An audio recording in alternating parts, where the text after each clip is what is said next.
Ang kabuntagong nahigmata sa pilak nga mga balod. Ang mga bukid ni bangon diin ang mga damgo na himo. Naghunghong ang hangin malumog, makapahupay.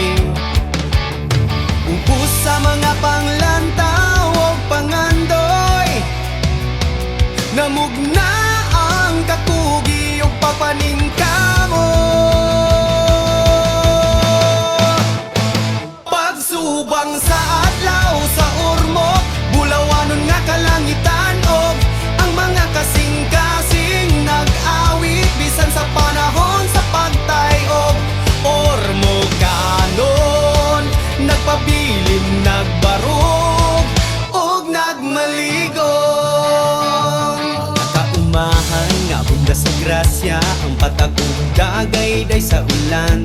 Ang kainit sa mga pahiyom nga makapahupay sa kasakit. Ang matag pahiyom naghatag paglaong sa katawhang ormo kanon. Ubos sa mga punuan sa mangga,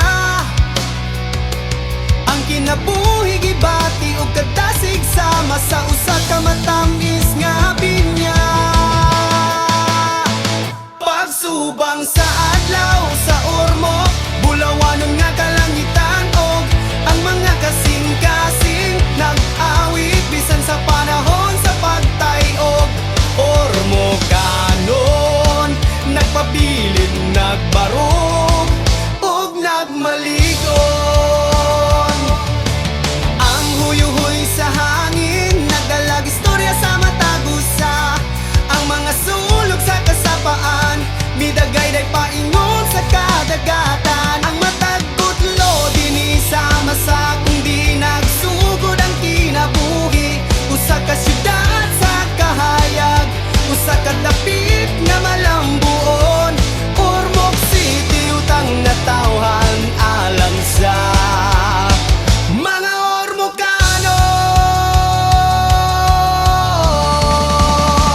Pagsubang sa adlaw sa Ormoc, bulawanon nga kalangitan og ang mga kasing-kasing nag-awit bisan sa panahon sa pagtayog.